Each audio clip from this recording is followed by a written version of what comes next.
I did a debate a couple weeks ago against a preacher who seemed to have not only no understanding of science, but no appreciation for it, didn't care if he was fairly representing it. As a matter of fact, I think there's a chance you might have stood up and accosted him at some point, because he literally stood in front of me and said, "Oh, that evolution stuff, it's not like anybody's ever banged sticks and rocks together and got a puppy." He said this twice during the debate. The first time, we're in a debate structure, so I'm trying not to interrupt. I need to follow the rules of the debate. And the second time, I just halted and jumped right in, and I was like, "You're right, that's never happened, and no scientist has ever portrayed anything like that happening." And luckily, we were in high school, and the students seemed to get it.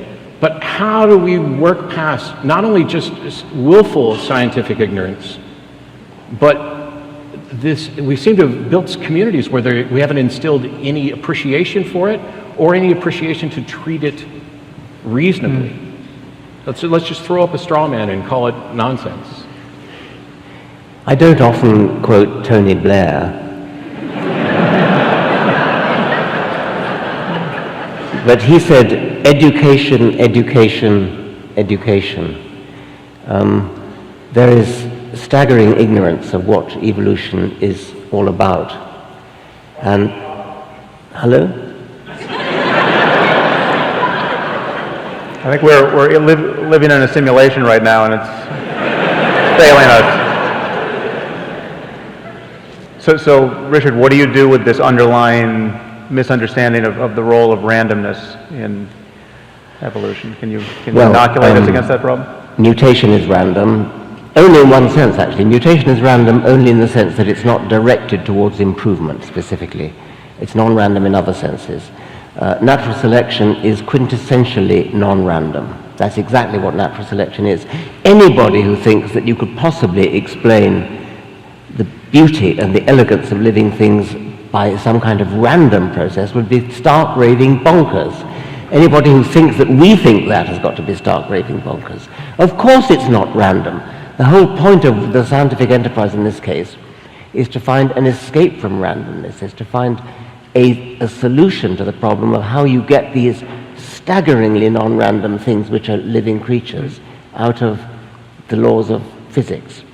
And that's what we're about. I mean, to explain that by postulating a creator, now that is almost resorting to randomness. That's saying that complexity, non-randomness is another word for complexity, comes into being spontaneously by sheer luck. God just happened to be there. What natural selection, what evolution does, is to explain how you get there from simple beginnings, which are easy to understand, and how you work up gradually up a kind of ramp of improvement until you get to complexity. That's the whole point. We're trying to escape from randomness, and natural selection is the only escape that anybody has ever suggested that will work. It strikes me, I was thrilled that the students, this was in a public high school, although I believe it was a charter school, because it's going to be unlikely that a regular state-sponsored public school is going to invite me in to debate a preacher, although it was a debate class. But I was inspired that the students seemed to catch on to what was going on, so at least I'm a little optimistic that they were reasonably educated on the subject. But how do we deal with adults, this minister? He's not going to go back to school. He's not going to pay any attention to us. And yet what did he actually say? I didn't quite hear the final word of what he said. He portrayed evolution as if scientists were saying that you bang sticks and rocks together and you get a puppy. That sort of ridiculous over the top. That's going to be a meme, that face right there.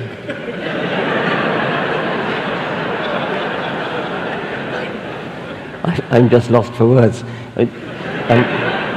Although, truth be told, the details of procreation are almost that strange. If you've ever had a child, and it could not be more alien. If we watched a horror movie, and this is how the aliens produced their offspring, it could not be made stranger than it is. That was not an anti-sex tirade, by the way. That was just... If anyone thinks that the great majority of scientists are so utterly idiotic and naive that they think that that the way you get life is by banging sticks together and stones together, I mean, doesn't it give him pause to think that actually the vast majority of scientists have a fully coherent theory that fills library shelves of volumes of books about it? If it was that simple, if we're just banging sticks together, that's not the way it would work. But what do you do with the underlying improbability of the whole process getting started in the first place? So this 747, tornado going through a junkyard and assembling a fully working 747 argument. The first step, the origin of the first self-replicating molecule, the origin of the first gene, that was a necessary first step before natural selection could get started. And that is a step that nobody has yet solved. There are quite a lot of theories about it. We may never know for certain, because it happened a very long time ago. We know the kind of thing that must have happened. And that is a big barrier. That is one of the main questions that remains. Once that's happened, that was a fairly simple start. Once that's happened, then the whole panoply of life, the whole branching, complexifying beauty of life then gets going. We do need a theory of the origin of life. But once that starts, then everything else follows with great logic and persuasiveness. And of course, until we get to the point where we have a good understanding, then the answer that we should give is we don't know yet, rather than pretending that we do and that there's some, godlike governing force. Exactly. I mean, scientists we like to say we don't know because that gives us something to do. It's incredibly good job security for the curious. One of the things that troubled me is all of us have dealt with religious-minded individuals in debate-type formats. Here's a preacher who knew nothing, and it was proudly on display. And there's a part of me that says, should this individual be allowed to speak to children at all? And yet I have to defend this idea of freedom of expression, that people get to share their ideas. And that puts us in a place where we're constantly in a battle of ideas. How badly informed should somebody be before we just stop paying attention to them and work on the people who perhaps are reachable?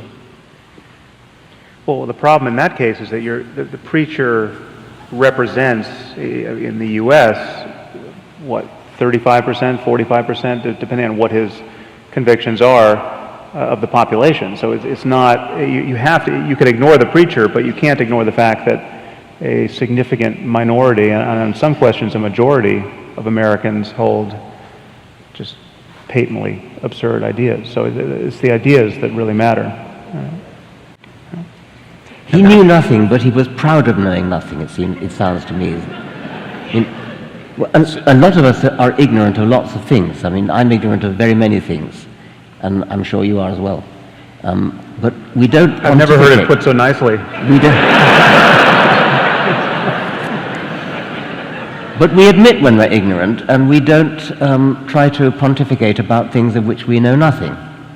Whereas he was doing exactly that. In a way, it wasn't so much that, I don't think he thinks he's ignorant.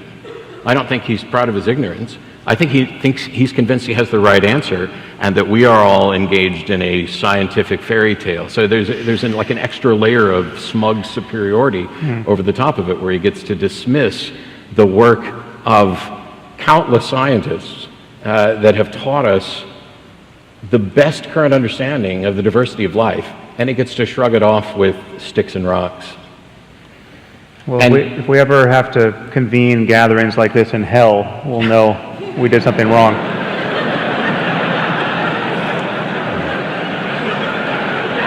I'm pretty sure a part of that was in hell, but I maintain my composure.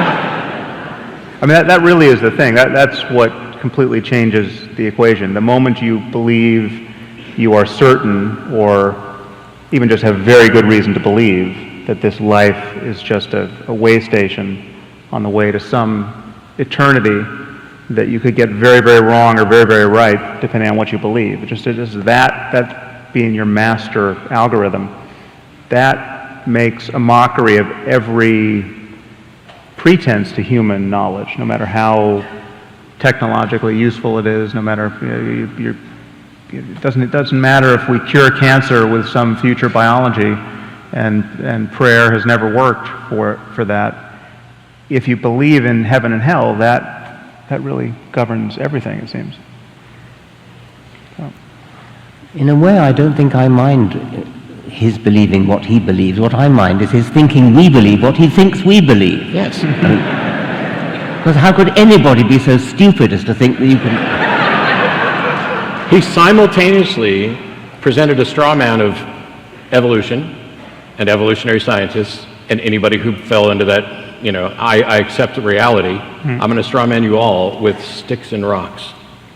Now, we can laugh at it, and, if you feel like laughing at it some more, by all means. There's been lots of discussion about how best to engage on these. How much, for lack of a better phrase, how big of an asshole should you be? How much pushback should there be? How seriously should you take them? And quite frequently, someone will come up and present the idea that there are sophisticated theologians, that this preacher that I had a debate with is in one category, and some other academic, erudite theologians are in another category. Is that the case? Well, there are sophisticated theologians who accept evolution, of course, and have no problem with that. And so our argument with them is a quite separate argument. I have met sophisticated theologians who believe pretty astonishing things, like believing literally that Jesus turned water into wine. And I thought sophisticated theologians had written all that stuff off and said, oh no, that's just metaphor, that's just a nice story, we don't really believe that anymore. But I have spoken to very, very highly qualified, sophisticated theologians, highly educated. They accept evolution totally, but yet they think Jesus turned water into wine and walked on water and rose from the dead and was born of a virgin. All very unscientific ideas, and still they call themselves sophisticated theologians. Well, first we should acknowledge that sophistication is better insofar as it means moderation and less of a commitment to the most dangerous ideas. But my problem with so-called sophisticated theology is that no one ever admits where the sophistication is coming from. It's coming from a loss of faith in specific doctrines. I mean, it's getting hammered into them from the outside. So it's coming from science and a modern conception of ethics, a universal conception of human rights, a sense of how unseemly it is to think that anyone, by virtue of being born in the wrong place, is going to spend eternity in hell just because they didn't happen to hear the good word from their parents. So they lose their purchase on those dogmas, and yet they retain this conviction that Jesus was born of a virgin or was resurrected and will be coming back. And those are just it's a God of the gaps argument in certain cases, but there's just certain questions where science hasn't yet closed the door to belief, and so they're putting all of their chips on those questions. We might have slightly different views of what a sophisticated theologian is, which is probably a testament to how it's actually not sophisticated theology, but obfuscated theology. Because when I hear someone say, you take calls on the atheist experience and you get people who couldn't present a reasonable argument at all, why don't you take on real sophisticated theologians? And my answer is always, tell them to call in, here's the phone number, they can call in whatever week they want. And they'll say, well, but here's this, academic who's presented this particular version of the ontological argument, the moral argument. And it's, you've got Ray Comfort, the banana man, on one hand, and they pretend that there's something superior with regard to argumentation on the other. And the many years I've been hosting the show and doing debates, what I find is what gets labeled as sophisticated theology is the exact same thing. It's not like the arguments of these sophisticated theologians are any more sound than the arguments of Ray Comfort. It's just that they're better speakers. They have a They're better way actually to less communicate. sound in one way, in that they don't. So the belief system is still anchored to a belief in revelation. They're still fixated on the texts, but they have ignored much of what seems untenable in the texts, and they don't have an argument about why that's okay. Because if God wrote any of these books, and nowhere in the book does God say, well, you could ignore the first half because now I'm getting to the good part.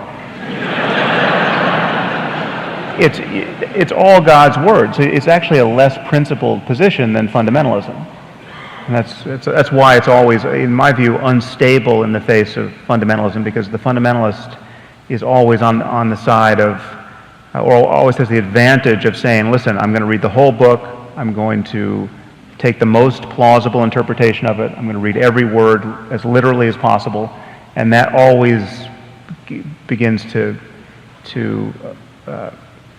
fixate on either more divisive, more doctrinaire, more irrational ideas.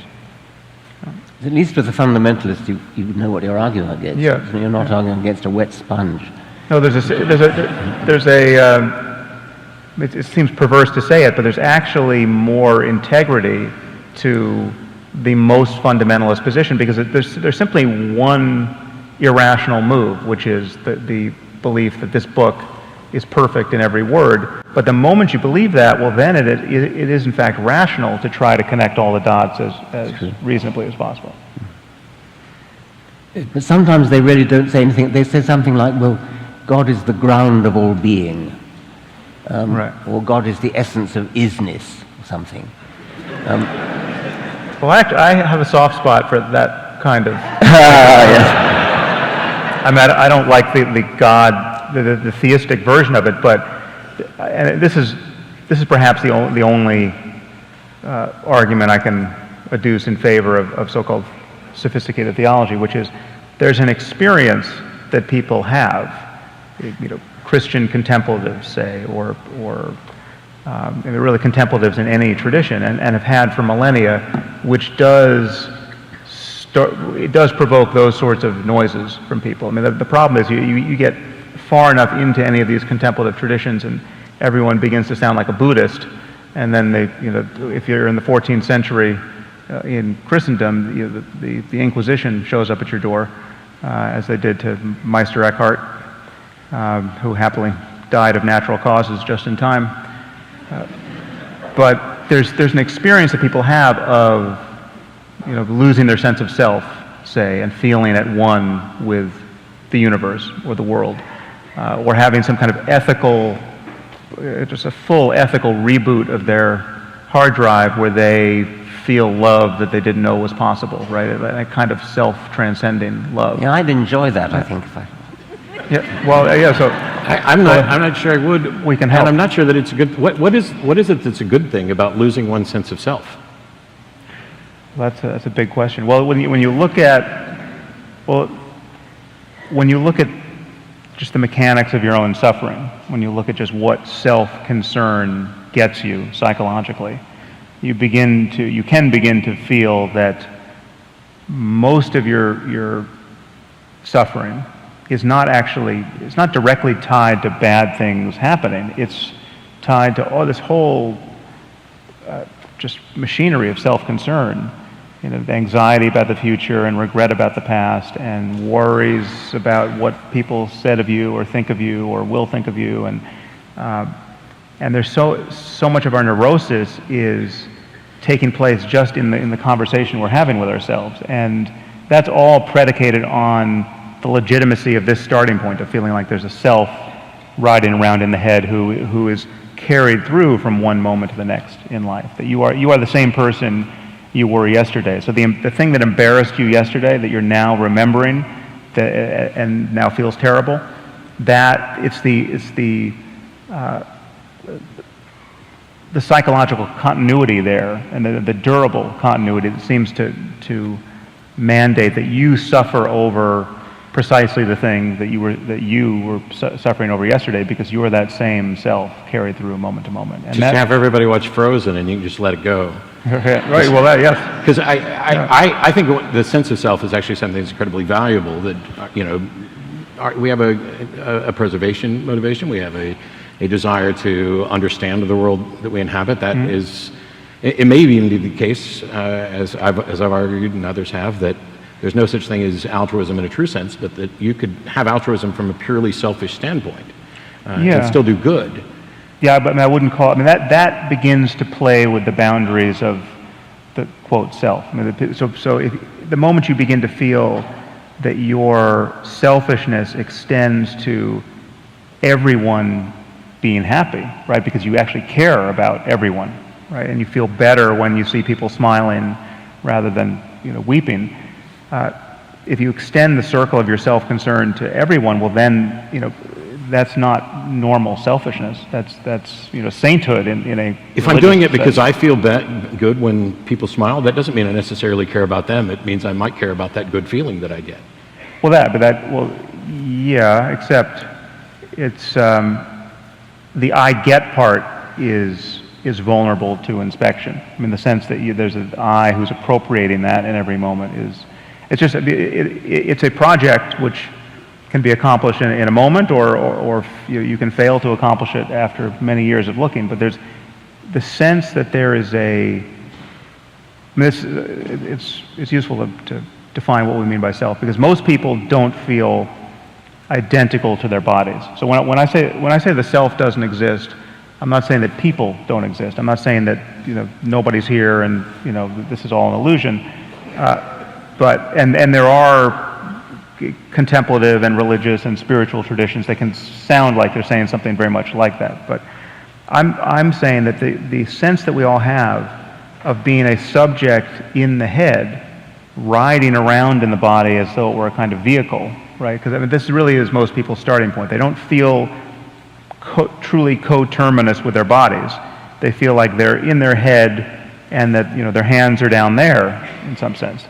And that sense of being a subject in the head is vulnerable to inspection. You can lose that sense. And on one level, you can just be identified with your body. I mean, that is actually progress in this, in this course of self examination, because simply to feel like a body in the world is different from the way most people feel. Most people are kind of and this is what we're running into. Most people are common sense dualists. They feel like the mind can't possibly be identical to the brain.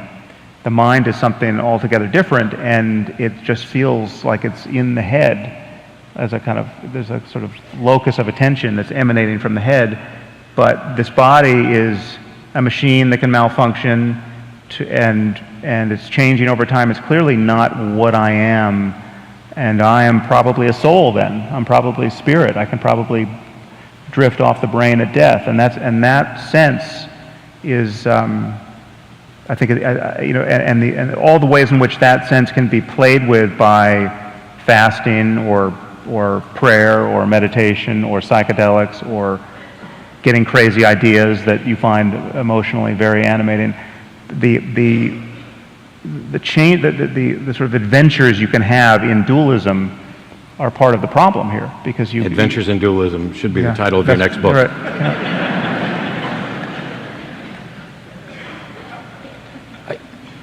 I didn't know if you want to jump in on that at all. I have nothing to contribute, no. Yeah. I sit here and I listen to this, and I think there's like a 4-hour, fascinating for me conversation. You might not think so much, because I have no problem with the idea that the mind is the brain. But I know that there are people who do. But it doesn't feel that way. I know it doesn't feel that way, and I don't know that it's necessary, and I don't know what the right path is. I don't know that for example, losing this sense of self could be a great thing. Well, one thing I would add is that you lose it all the time, because it actually isn't there. I mean, you are losing it all the time. How can you lose something that's not there? Because because it always seems there retrospectively, but when you're really paying attention to something, when you're so-called lost in your work, or you're lost in some athletic task, or you're just lost in thought. You're thinking about something and you're not aware that you're thinking.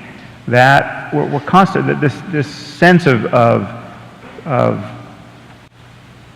our own kind of central presence in our heads is constantly being undercut by attention being diverted to something out in the world or to some experience, and you can become increasingly sensitive to how it's being interrupted.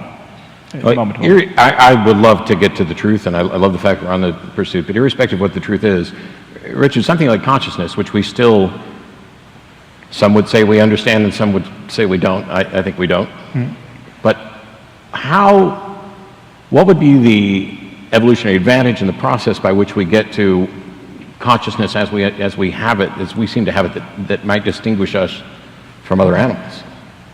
It's a big mystery, because you could build an animal which did all the sophisticated things animals have to do, hunting for food, avoiding predators, looking for mates, doing everything that an animal has to do in order to survive and propagate its genes. And I don't think it would have to be conscious at all. Right? I think it could all be done in the way that a computer would do it. I mean, when you talk to Siri or Alexa, they sound conscious, but you know they're not. And for an animal to survive with a nervous system, it doesn't, it seems to me, need to be conscious. And I'm very glad I'm conscious, and I'm pretty sure you are as well. I mean, I think other people. I'm not a solipsist, but I do find it a bit of a mystery why we have consciousness at all. Yeah, I would agree. I mean, I think it's, as I wrote somewhere, it's the one thing in this universe that can't be an illusion, including the universe. I mean, this universe could be a simulation on some alien hard drive. I think Descartes said something similar. Yeah. Although I got 40 emails last week that says we've proved that that's not true, and I don't necessarily buy those emails either. Yes, that's exactly what the simulators would say if you were.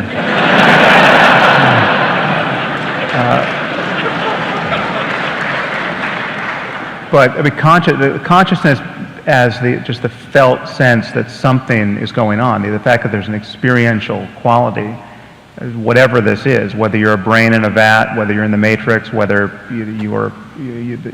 consciousness is being produced by information processing in your head, as seems reasonable to believe.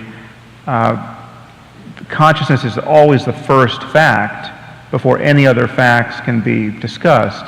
And it's also the most important thing in the universe. It's the only thing that makes, at least in my view, it's the only thing that makes the universe important. The fact that the lights are on, the fact that it's possible for the lights to be on. If we knew that this universe, if you told me there's a universe somewhere that's got stars and planets, but it's got the constants of nature are tuned just a little awry so that conscious life is impossible.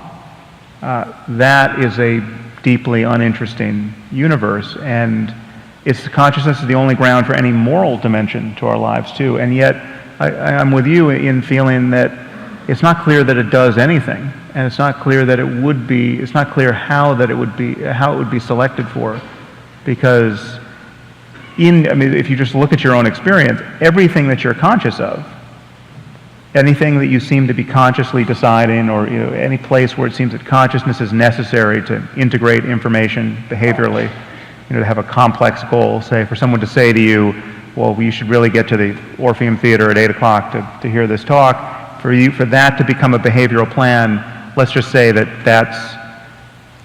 is in fact something that can only be done consciously in apes like ourselves. Still, it's not clear why, well, as you said, it's not clear that should be the only way that it gets accomplished, and we could easily build robots, one presumes, that could do these things without it being something that it's like to be those robots.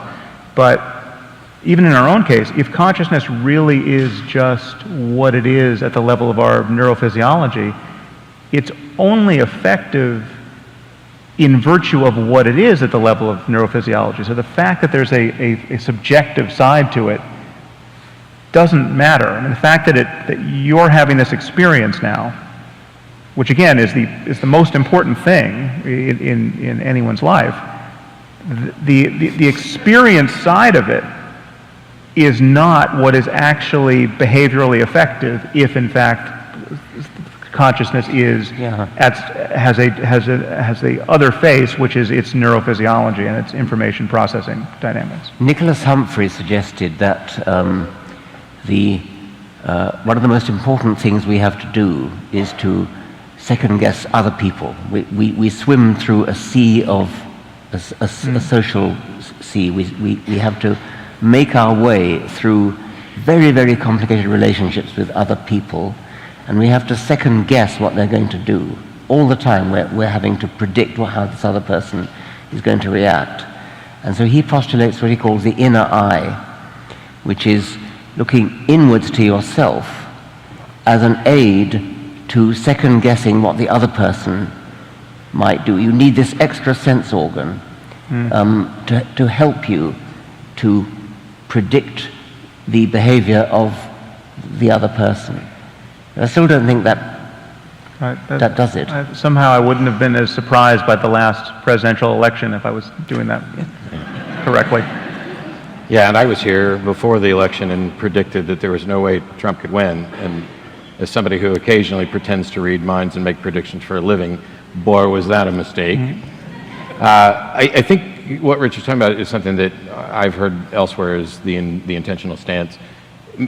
What if it's the case that consciousness, which gives rise to this sense of self, in a way that goes beyond mere self-reflection and consideration, leads us to connections with other people?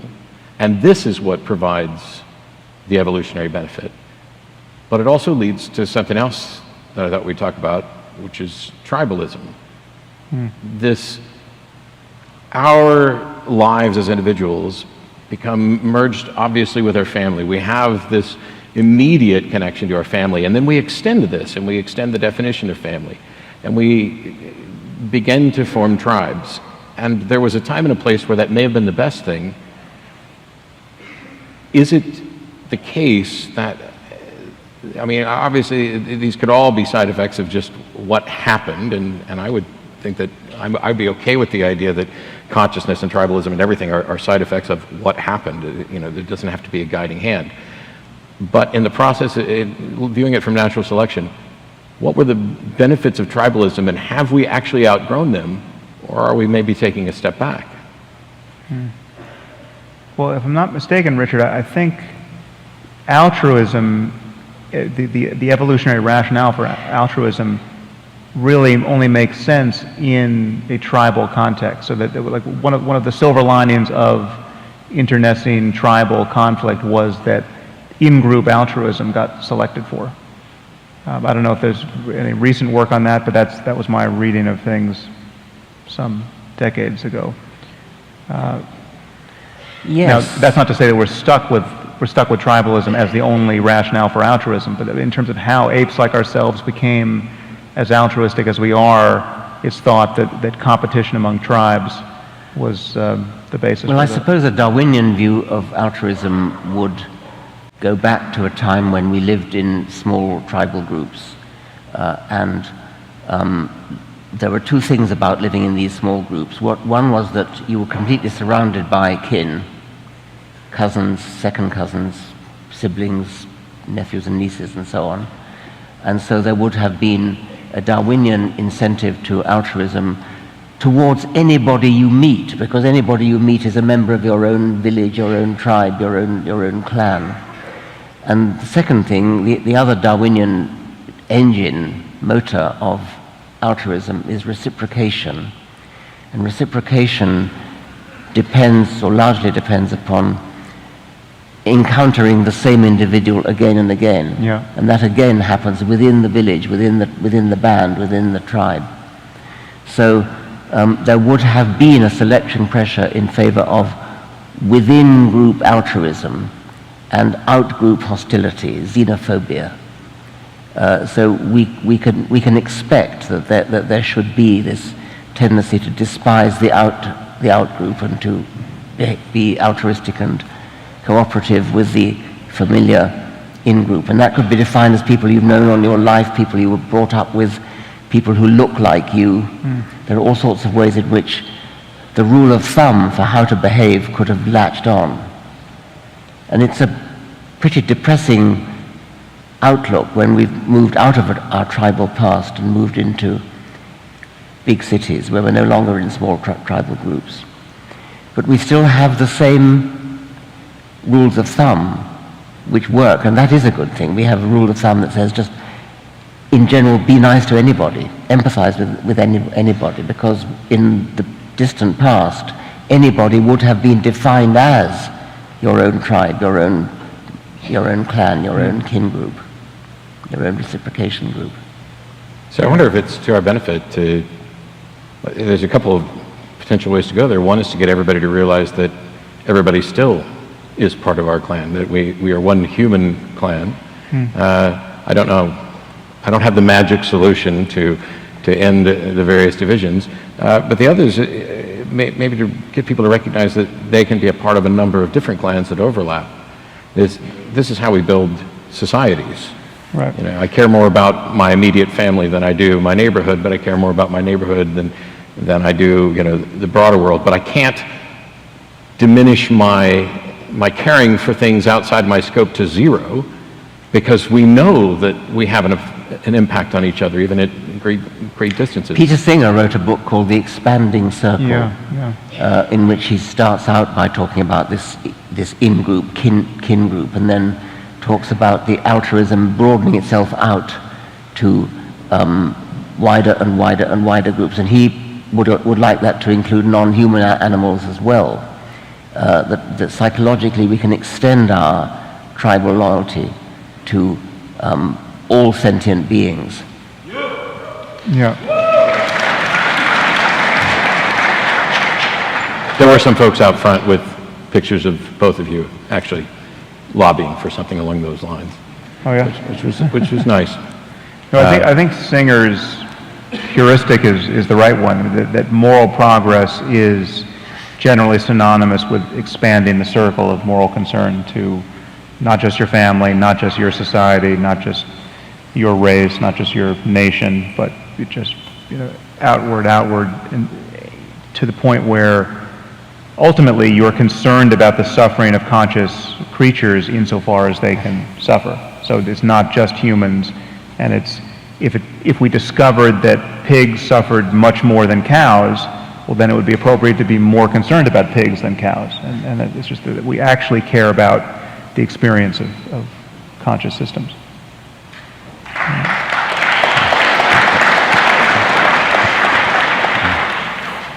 So as we do this, it seems to me that there's an issue that we probably will talk about here. No surprise to anybody, we're all pretty much politically on the left. We are godless heathens, we are atheists, we are secularists. And so are you, most of you, a good chunk. And the atheist community, the secular communities at large, have been growing leaps and bounds. The nuns are one of the fastest growing demographics. And because of that, on occasion, there is infighting. And I kept reminding people as I'd go out and talk, you know, try to listen charitably, try to mirror what people are saying, try to see nuance, but also recognize that these are natural growing pains, that it may in fact be viewed as a good thing that there are little divisions, because at one time the atheist community wasn't big enough to be able to afford risking any division in the same way we did with tribes. But this idea of I'm concerned and there's a circle that radiates out produces, to me, a problem where someone else's circle is different, but they view me as if my circle should be the same. This fallacy of relative privation, that the thing that's most important or the greatest risk for them should also be the greatest risk and importance for me. And I can tell you that while, you know, Islam may be the motherlode of bad ideas and the greatest threat to freedom worldwide, it's not necessarily the greatest threat in my living room or in my neighborhood or even in Austin, Texas. How, and you guys have both experienced this, as have I, where someone on the left, in the atheist movement, has a mission, this is my pet thing, and anybody who doesn't fall completely in line with that gets labeled as if they're an enemy rather than that they're just not as pure an ally as they might be. How do we start, or do we start? Do we just allow the divisions to continue, or do we start building bridges and talking about this issue that what's important to you is important to me too, but it may not be as important to me because I'm dealing with this? I think you put that very well, and I mean, it's sort of ridiculous in a way that somebody can't see that just because different people concentrate on different things, that doesn't mean that we don't think everything's important. I mean, exactly the point you've made. There are lots of different issues around which we can tackle. Some of us are interested in one, some of us are interested in the other. We don't have to despise people just because they're preoccupied with a different one from us. But I think you're also talking about disagreements in the atheist community. Yeah. So what I'm hearing, or what I've noticed among atheists that concerns me is really seems like the consequence of identity politics on the left bleeding into the atheist community, or insofar as the atheist community skews left, it inherits a lot of the very liberal and in many cases regressive convictions of people on the left who think that to criticize Islam is tantamount to racism, say, and they don't really think too clearly about that, or that the only reason why, as an atheist, you could be more concerned about Islam than Anglicanism, say, that has to be at some level of an expression of your own hostility and xenophobia toward Arabs or people from the Middle East. Yeah, why do you guys hate brown people so much? Exactly. But it's not just a difference of emphasis. It is to put it charitably, a difference of opinion about what it means to focus on, in this case, on Islam. But in my view, it's complete confusion about the nature of the focus and what it is that would cause someone like me or Richard to be more worried about jihadism than what the Scientologists are up to or the Mormons. You shouldn't have said that. I'm worried about many things, but I'm worried about some things more than others, and I accept that you might be worried about other things more than others, and they're all important. We're also just confused by the label of atheism. That's why I think atheism is not always the best construct here. If you are, rather than think of promulgating atheism, just think of opposing dangerous, bad ideas.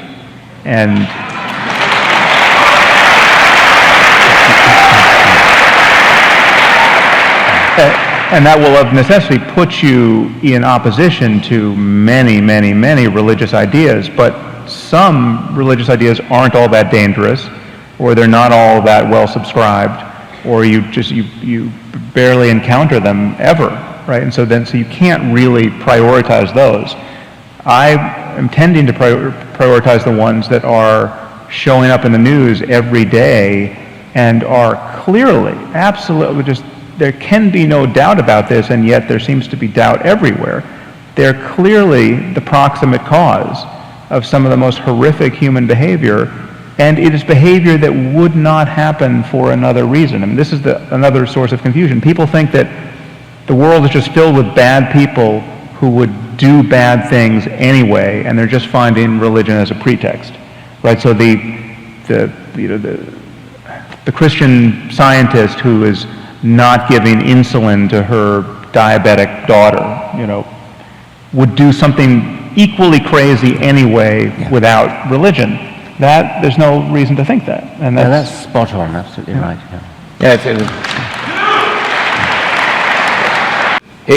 What you're saying, I agree. It would be just like saying that somehow or another, the people who hate homosexuals just managed to all be part of the Westboro Baptist Church, rather than the Westboro Baptist Church cultivated these ideas. Yes. Somehow or another, when we were putting labels on things earlier, it was in the United States, it's not, not all Republicans are racists or are white supremacists, but pretty much all white supremacists align themselves with the Republican Party.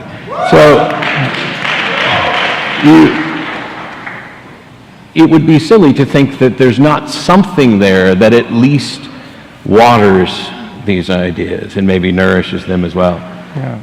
And the people tell us ad nauseum these are the reasons why they're doing these things. It's not, they're not hiding their motives. So it takes a heroic act of self-deception and willful ignorance to say, despite everything these people are saying, despite the fact that they can point to the passage in the book that justifies the behavior is coming from some other source entirely that has nothing to do with how they're accountable. The suggestion that these are just evil people who will find a way to let their evilness come out, and if it's not religion, it's something else. They're not that evil. They're righteous people. They think they're righteous. They think they're doing good. They think they're doing the will of their God. And they think they're going to go to heaven for it. They don't think they're evil. Well, worse than that, they're actually not evil. Yes. Because they're just wrong. Yes. Right? And you're quite right. So I think we're at the time where we can start lining up for questions, and until the lights come up and people start taking their places, I'll kind of ramble on this point just a bit more, and that is that I think we can talk about the origins of religion, but I'm more concerned with how religion spread, which is why what I focus on, I don't necessarily go after a specific religion all the time. And of course, I'll get the email that says, why are you afraid to go after Islam? Screw you, I've made Muslims cry on my show. It's at least one. But I want to get to the crux of where these bad ideas are coming from, which is why I'm constantly advocating for skepticism, critical thinking, encouraging humanism. Because if you build the sort of communities that allow people to not feel alone and yet encourage decency and reasonableness, I think you will have a platform that could rival what religions have done, because they co-opt families. They not only take people who are fearful of things already, thank you, and give them the sort of belief that they can get rid of their fears, but they actually encourage fictional fears that only they can cure in order to build their sense of community. It's the line which I've said many times, that people would say, you know, that religion poisons you and then offers you the cure, but I think it's worse than that. Religion convinces you you're poisoned when you're not, and then offers you the homeopathic remedy. But if we can't get people past the fear, the one question I get asked, one of the questions I get asked most frequently is, when you replace religion, when you get rid of religion, if you were to have the fantasy world that you want, Matt, and there's no more rationality, there's no more religion, what do you replace it with in order to give people hope? Science, art, poetry, music, love, sex.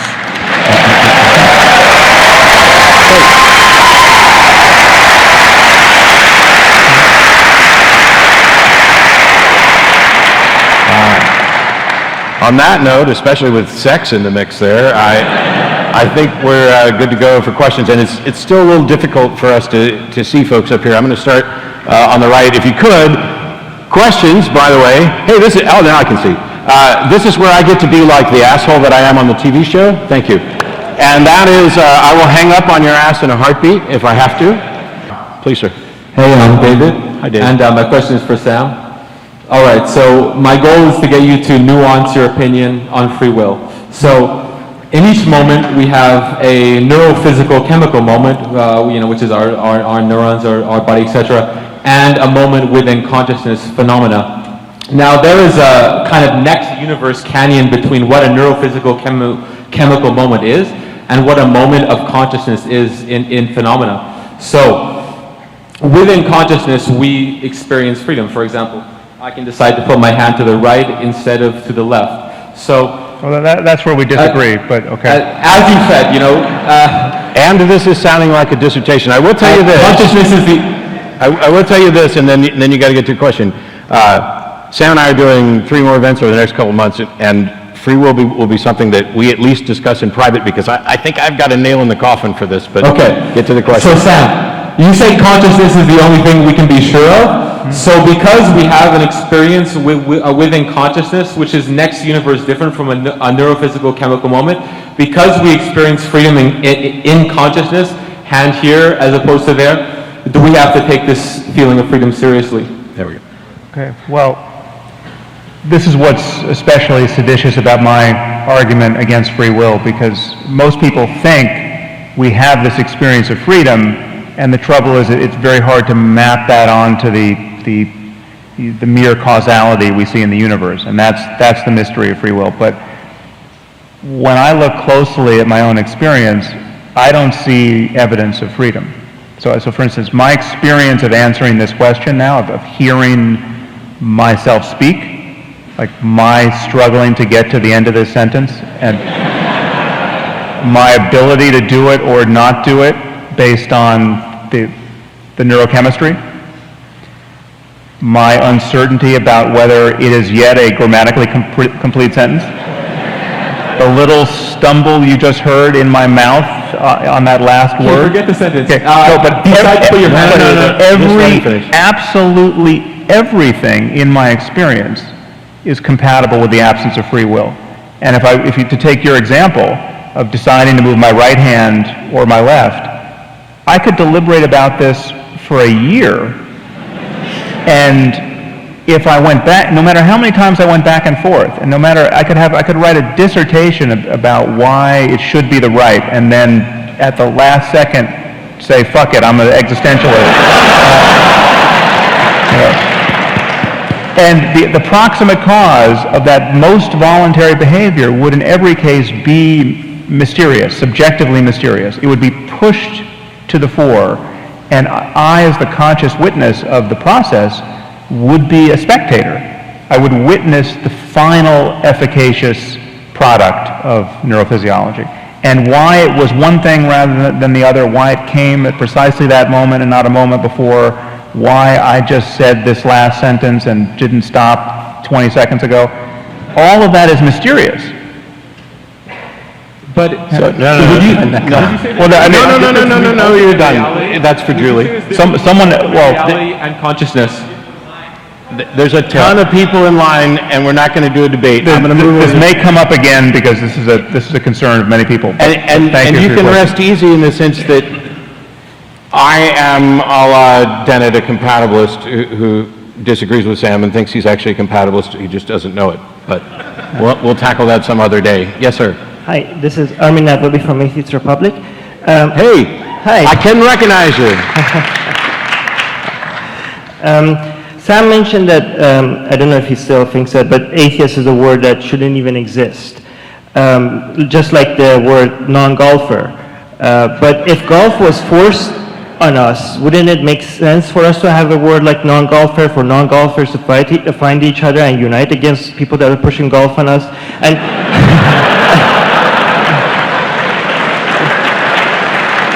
And you mentioned, well, we should fight all bad ideas, but some people want to focus on animal rights, some people want to focus on racism, some people want to focus on God. Isn't it, if our passion is to fight one bad idea and God is the biggest of all bad ideas, doesn't it make sense for us to have a label, to have the atheist experience, American Atheists or Atheist Republic as ways to find each other and make a movement out of it? Well, it's not that it's a mystery as to why we have the label. I mean, I understand that people find it to be a political necessity, or might find it to be a political necessity. I just don't, and I see a downside to it. And this is a place where I think Richard and I may disagree as a matter of strategy or tactics. I just see it as ultimately, I mean, yes, it is a shocking fact that not believing in God and being public about that disbelief is a more or less a deal breaker politically, at least in the United States. I don't know about in Canada. That's totally unacceptable, and we should marshal some kind of political response to that, because the people who don't believe in God it's not an accident, some of the most informed and intelligent people in any society, because they're just following the evidence. So the fact that that's stigmatized is a problem, and it's a political problem, but I just think you can fight for science, you can fight for evidence, you can fight for reason, you can fight for logical coherence, you can fight for all of these things without ever labeling yourself. And I just have this fundamental distrust of identity politics at this point, and I don't think we win by forming our own identity. My question is future-focused, and in two parts. So you had me at hello with atheism. You have had me at hello with your book, Waking Up, on consciousness. I very much agree that it just sure looks to be a lot better to focus on how we can actually just be better and nicer and focus on those qualities that are measurable. And I have a question. The first part is, what are the biological or societal hurdles or roadblocks that we need to get past in our evolution as humans to do more of that?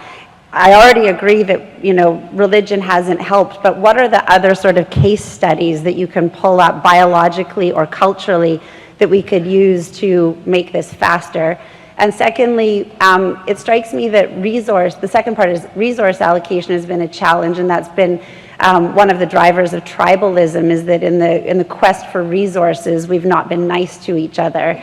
Given the abundance that we are seeing that technology is creating and sort of the democratization of that abundance, will that solve some of these problems and leapfrog us ahead in evolution? I find your questions as long and leading as mine. Well, briefly, there's a lot there, but I think the problem, one of the greatest problems we have, and there's an obvious, this connects directly to what Richard was saying about evolution, the evolution of tribalism. We have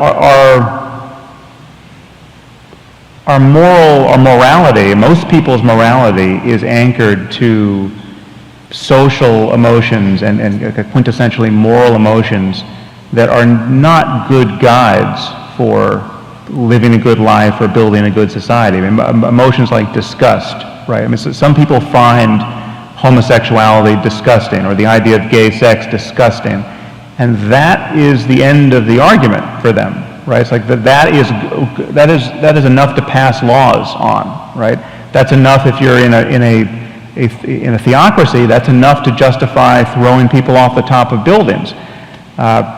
So disgust is a very bad guide for our morality, and desire is a bad guide as well. We have things like lust and disgust and fear and xenophobia, which is just fear in a certain context. We have to be able to have a reasoned conception of the good life, both personally and collectively, that gets beneath these ape-driven, limbic arousal non-arguments, which are is how all of our moral thinking gets coded psychologically, and that's just is a problem. And we get, you can see every conversation about a charged issue leading people to get emotionally hijacked in the midst of the conversation, and then they're not processing arguments anymore. And so we have to find mechanisms to get around that. And on the final question on just resource allocation, one of these moral emotions that we have, if you imagine a world of real abundance, like a world where we've built the right AI that's just pulling wealth out of the atmosphere, and no one really has to work anymore, right? Because we literally have machines that can build machines that are all powered by sunlight, that do everything better than we can. Now, why wouldn't that be some kind of utopia? Well, it wouldn't be a utopia because we have these very weird emotions, or many of us do, which tell us, which give us an ethics that make it seem like it would be wrong to spread the wealth around. It would be like most people are living as though they want to live in a world where there's a few trillionaires living in compounds ringed by razor wire, and everyone else is sort of starving to death. You know, it's like a winner-take-all scenario. And so we have to find a new ethic whereby people are no longer, their purchase on existence is no longer justified by doing profitable work that other people will pay them for. I mean, we have, in a world of true abundance, you shouldn't have to work to justify your life. You should be free to enjoy the wealth of the world. And and if we're going to get to that place, we have to change our ethics around that.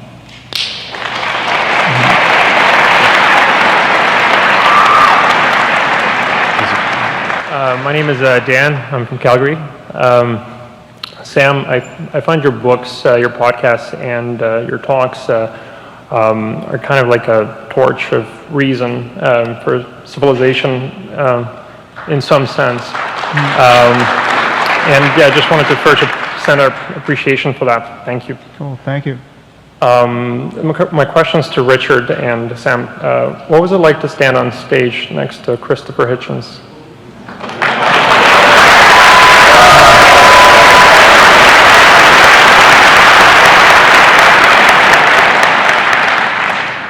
I suppose he was the most eloquent speaker I ever heard. Had a magnificent voice which he deployed beautifully, had amazing resources in terms of memory, in terms of quotations, in terms of historical allusions, reading. I once wrote, if you are invited to have a debate against Christopher Hitchens, decline.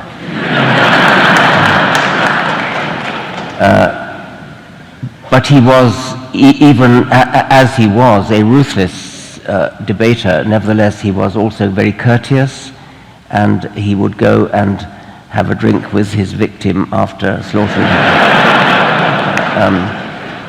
I didn't agree with him about everything, but if you wanted to disagree with him, you better be well prepared with arguments, because he's a very, very hard person to argue against.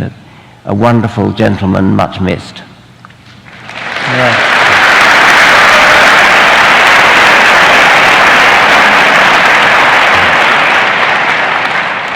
Yeah, obviously he was incredibly articulate, and it was amazing and incredibly fun, but also somewhat galling to hear someone speak exactly as he wrote, and he was such a good writer. And the stories about him apparently are true. He could just go, and just type 1,000 words, and it wouldn't require any editing, and that would be his next essay. So Who would dare edit? He was amazing. Yeah, even he wouldn't dare edit. Apparently, he just got it right the first time. So I just, as you were asking the question, I just recalled that he had made the point I was just trying to make at great length about people pretending to know what you think better than you do, and not actually wanting to hear your position. And he said he was, I'm going to butcher his quote, even trying to remember it, but he said he felt he was constantly surrounded by people who in detecting your lowest possible motive were convinced they had found your only possible motive. And even that isn't quite right, but that's basically he was remarkably clear on just a breadth of issues that is just amazing to consider, and you should read his books if you haven't. Read Hitch 22, read God Is Not Great if you haven't. Read Hitch 22 to understand what a life he led. I mean, the kinds of the people he met and the amount of fun he had. I mean, he loved this. I mean, I'm perfectly happy to be here and talk to all of you. It's an honor to be here, and it's always an honor to share the stage with Richard. But Hitch loved this experience. I mean, he would just get on the road to talk to people.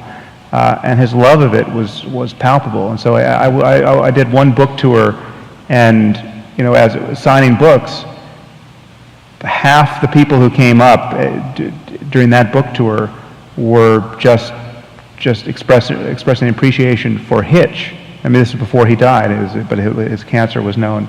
And it was amazing to be on the receiving end of that love for him and his work, and it was being driven by him because he really loved this.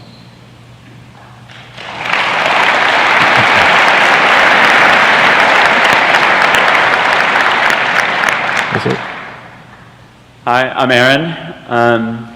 So Richard, in one of your books, you wrote about the moral zeitgeist and how morality has evolved through time. And Sam, in some of your recent podcasts, you've had Charles Murray and you've had Cass Sunstein on your show, and you've talked about polarization and groupthink and how today, especially in the world of social media and Amazon and news, so often our views are reinforced and self-fulfilling in their way. So I'm curious your thoughts on the advancement of the moral zeitgeist in a time where we are constantly reinforcing our own ideas and the tools that we have at our disposal to cross boundaries there, and potentially, if we are all digesting media, say that is self-fulfilling, should government maybe have a role in helping advance this further, as that is a tool that is still national, that is still across all people, potentially? Well, I'm interested in the moral zeitgeist because people often talk about religion as a necessary basis for morality. And I think that's fairly easily refuted by pointing out that the current, not just deep morals, but little details, little superficial details, like the amount of different kinds of prejudices that there are and things. These things change from decade to decade, let alone from century to century. And this is sort of documented in books like Steven Pinker's The Better Angels of Our Nature, where we are clearly getting better, getting nicer as the centuries go by. And this has nothing to do with religion. The moral attitudes of somebody in 2017, label them as 2017 as opposed to just 50 years ago when they would have been subtly different. There would have been more racism, more sexism, and it prompts the thought of what's going to happen in 50 years, 100 years' time, I suppose. But the moral zeitgeist changes in ways that are nothing to do with religion. It's hard to say what they are due to. It's tempting to use a phrase like something in the air, whatever that means, but it almost feels as though it is that, a sort of consensus of journalism and political discussion and legal cases and books and dinner party discussions in pubs. We just kind of move on steadily pretty much in one direction. That's what I mean by the shifting moral zeitgeist. Yeah, I think a lot of it comes down to behavioral economics. I think if you get the incentives right, even pretty mediocre people can behave really well. If the incentives are wrong, it takes an absolute moral hero to behave well. And we should want to design societies and systems and institutions where you don't actually have to wake up every morning and be, St. Francis of Assisi just to get through your day without killing somebody, right? And there are conditions where you basically have to be that. You have to be a saint not to be absolutely vile. I mean, when you look at just how people have to live in maximum security prisons, right? And just the incentives there are all wrong. They're all pushing people toward, just the most brutal tribalism. Even if you're not a racist, you have to align yourself with your race in a prison. Otherwise, you're just going to be the victim of everyone, right? So we want systems and societies that are less and less like maximum security prisons, and we're still just trying to find our way toward to engineering those, and we're we don't have 1,000 years to get it right. Hi, my name is Blaine. I'm very close to the microphone. I'm very excited to be here, and my question is for Richard, although I hope Sam may be tempted to add something as well. What are your thoughts on the Darwinian roots of creativity? And what neurological investigation might we do to learn how to program this into AI? I think it's remarkable how far humanity in civilized situations has advanced beyond what anyone would have predicted from our Darwinian roots. We are African apes, naturally selected to survive on the African plains as hunter-gatherers, and somehow nowadays we produce Shakespeare and Beethoven and great scientists, because there's a lot of creativity in science as well, of course. We do seem to have brains that are laced with emergent properties which go far beyond what naively you might think you'd need for Darwinian survival. And this builds cumulatively over generations of cultural evolution, where each generation builds on the culture of the previous one. So that's not a Darwinian process, that's a kind of pseudo-Darwinian process. It's an evolutionary process that doesn't work by natural selection, at least not by genetic natural selection. It might work by some other kind of cultural natural selection.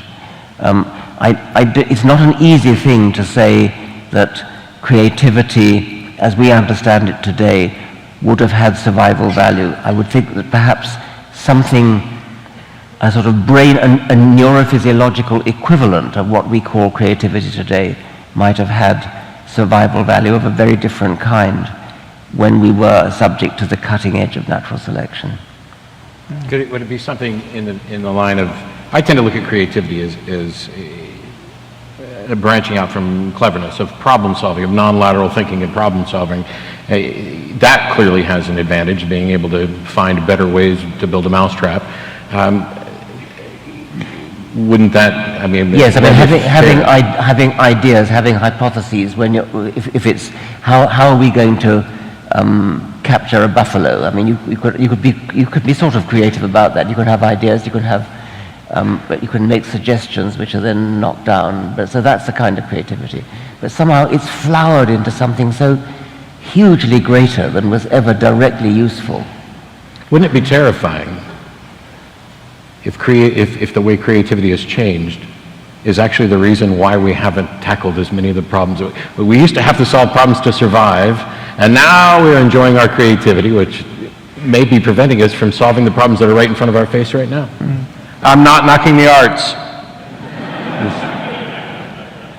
Just thinking out loud. Yeah, on the question of whether AI is going, I mean, AI is already doing it in rudimentary ways, I mean, in game playing, for instance, be it in chess or Go or even in just basic video games that AI is playing. It's finding creative moves that masters of those games Composing recognize. music in the style of Mozart? Yeah, I mean, so I don't think there's anything magical about our wetware as far as creativity goes. I think we'll recognize it in our intelligent systems insofar as they become intelligent. So at this point, I'm going to be the bearer of bad news to some people. We have about 5 minutes left for Q&A. So that, at the current pace, if you're more than like a person or two back in line, we are probably not going to get to you, but go ahead. Sam, I love you! That's not a question. My name is Peter. Thank you for being here. Sam, you often speak about the importance of intuition. You had a podcast with Gavin de Becker that placed intuition front and center in a life-saving way for many people. And yet, in the person of President Trump, and this question is not about him, we see the dark side of intuition, a man who says that his gut guides everything he does, and so that's got those of us who believe in intuition feeling a bit shaky. Can you please reassure us from an evolutionary standpoint or otherwise that intuition is something we can value? Thanks. Yeah. Well, it sort of depends on what you mean by intuition. For me, intuition is when you can break down your knowledge of a thing no further, the step you take is intuitive. So when if I ask you, how is it that you understand that 2 plus 2 makes 4? Right? So at some point you were taught this, but now you get it and you can't see it any other way. And when someone says 2 plus 2 makes 5, that doesn't feel right. No, it makes 4. You believe it. You know it. It's a mathematical intuition at this point. It's basic. It's a basic building block of anything. If I told you, I have a bag here and I put 2 oranges in it, and then I put 2 more oranges in it, you'd helplessly form a picture of there being 4 oranges in there. And if I told you, oh no, there's 6 in here, well then something didn't add up, right? And this is, our knowledge of the world, our knowledge of causality, our knowledge of anything, our sense that the present bears some relationship, however lawful, to the past, all of that is cashed out intuitively, and so you can't get away from intuition. Everything is built on it, from basic logic and mathematics on up. But we recognize that many of our intuitions are bad; they're faulty. We did not evolve to have common sense intuitions about the way the universe works, especially at the smallest scale of atoms, and especially at the largest scale of galaxies, and especially across vast stretches of time when you're talking about billions of years. So we know there are areas where our intuitions are very, very bad, and we correct for them with other intuitions that allow us to correct for them, like mathematical ones, where, this is an example I gave, I think, in my first book, but if I asked you, if we had a newspaper the size of this stage, and we could just fold it in half again and again and again, and we folded it in half 100 times, right? How thick would the resulting block of newspaper be? Well, most people, if you imagine it being the size of this stage, they imagine you would be able to fold it in half upon itself 100 times, and they imagine something maybe the size of a cinder block or a very large brick. But you fold a newspaper in half 100 times, what you have in your hands stretches, is measured in light years, right? I mean, I forget exactly what it is, but it's probably bigger than the galaxy. So that's a very bad intuition we have there, but the intuition that allows us to recognize that it's bad is that this very simple mathematical operation of exponentiation, it actually works, right? That if you raise something to the 100th power, 2 to the 100th power, and multiply by the thickness of a newspaper, you have a very big number. So intuition gets stigmatized as a word, but science is the product of intuition, and every gesture toward knowledge is the product of intuition at bottom. The intuition that, again, intuition is this move that you can't justify without pulling yourself up by your own bootstraps. I mean, if I said to you, well, justify this idea that events need causes, right? The sense that when something happens, there must be some causal explanation for it happening. That's an intuition that is deeply held, and that's the foundation of science. And there are actually areas in science that seem to violate it, right? And then we're left actually not understanding what's going on, but we have other reasons to protect that area of confusion because, in the case of something like quantum mechanics, it just works. It has such predictive utility that even though we don't have a clear, realistic picture of what's happening, we have to say, in some sense, this is the math works out and it's right. But these areas of science are less than perfectly satisfying because we're struggling to form a picture of reality, and our intuitions we don't have the right intuitions for it, and it's not a surprise because we, after all, are apes first. But African apes. Yes, African. I think there's a lot more to explore there. Unfortunately, I've been told that our time with all you fine people is actually up for this evening.